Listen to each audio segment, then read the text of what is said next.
अऊज़ु बिल्लाहि मिनश्शैतानिर्रजीम बिस्मिल्लाहिर्रहमानिर्रहीम। मेरी तरफ से तमाम बहन भाइयों को अस्सलामु अलैकुम वरहमतुल्लाहि वबरकातुह। तमाम बहन भाइयों से उम्मीद करते हैं कि वो सब खैर आफियत से होंगे। तो आपके लिए इस वीडियो में हाफ़ज़े को कवी बनाना, हाफ़ज़े की तरक्की के लिए एक दुआ बताने जा रहे हैं कि वो लोग या वो बच्चे हों चाहे बड़े हों, स्टूडेंट्स हों या कारोबारी हजरात हों, कि जिनका हाफ़ज़ा कमज़ोर है, कि 10 बातों में से 2 बातें उनको याद रहती हैं, बाकी 8 बातें भूल जाती हैं। हिसाब व किताब होता है तो वो याद नहीं रहता, उसमें मिस्टेक कर बैठते हैं तो फिर नुकसान कर बैठते हैं। तो स्टूडेंट्स ख़ास करके उनकी पढ़ाई का मसला होता है, उनके फ्यूचर का मसला होता है, तो वो के एग्ज़ाम के सही तरीके से तैयारी नहीं कर पाते, लेक्चर को अटेंड करती हैं, पूरा लेक्चर को पिक नहीं कर पाते। तो ऐसे में बहुत परेशान डॉक्टरों के पास जाते हैं, जहन का चेकअप करवाते हैं, लेकिन कोई ख़ास फ़र्क, कोई ख़ास फ़ायदा नहीं होता उनको। तो उनको चाहिए कि ये अमल है कि ये बुज़ुर्गों से मनकूल है और इसके करने के 2 तरीके हैं। एक तरीका तो ये है कि रोज़ाना किसी भी वक़्त के 101 मरतबा ये दुआ पढ़ ली जाए, जो दुआ है या अय्यूम फला यगूस शैउम मिन इल्मिही वला यऊदुहु या अय्यूम। स्क्रीन पर आपको दिखाई गई यही दुआ।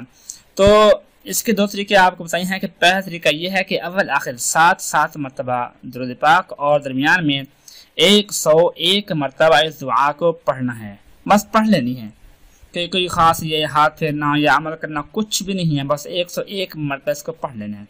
अगर ये मुमकिन न हो तो फिर फजर की नमाज के दरमियान ये वक्त, इसमें फिर वक़्त की पाबंदी है। 100 मरतबा 101 मरतबा पढ़ने में वक़्त की पाबंदी बिल्कुल भी नहीं है, जिस टाइम चाहे आपका दिल करे आप पढ़ सकते हैं। लेकिन कि फजर की नमाज उसमें पढ़ने की मिकदार तो कम है, लेकिन पढ़ने का जो वक़्त है वो ख़ास है कि फजर की नमाज जब पढ़ती हैं तो सुन्नतें पढ़ने के बाद, फ़र्ज़ पढ़ने से पहले दरमियान में अव्वल आखिर 3 मरतबा दुरूद पाक और दरमियान में 27 मरतबा 27 टाइम 27 मरतबा इस दुआ को पढ़ लें। इंशाअल्लाह उसके बाद जो भी बात आप करेंगे, जो भी चीज़ आपके सामने आएगी 1 मरतबा, वो आपको कभी नहीं भूलेगी। जो चीज़ भी आप देखेंगे आपको याद रहेगी। जो इबारत आप सुन लेंगे या खुद पढ़ लेंगे आपकी आंखों से गुजर जाएगी, वो कभी भी जिंदगी भर आपको नहीं भूलेगी।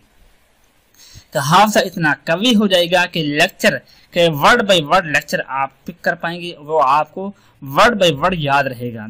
जब एग्जामिनेशन हॉल में आप बैठेंगे जब मुकम्मल सारे के सारे लेक्चर आपकी आंखों और आपके जहन के सामने घूमना शुरू हो जाएंगे कि फिर आपके लिए लिखना, आपके लिए पेपर देना बहुत आसान बन जाएगा। हिसाब किताब है तो हिसाब किताब भी आपके लिए ऐसे होगा जैसे आपकी आंखों के सामने अभी हो रहा है, और एक एक चीज़ आपके सामने है, उसकी कीमत है, उसकी जो प्रोडक्ट की जो भी प्राइसेस हैं वह सब की सब आपके सामने होंगे, कुछ भी नहीं भूलेंगे आप इंशाअल्लाह।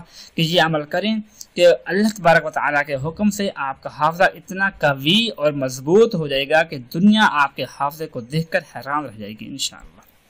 दुआ है कि अल्लाह पाक हम सब के हाफ़ज़े को कवी बना दे, मजबूत बना दे और अपने अहकाम में इसको इस्तेमाल करने की तौफ़ीक नसीब फरमाए। आमीन सुम्मा आमीन। अपना ख्याल रखिएगा। अल्लाह हाफ़िज़।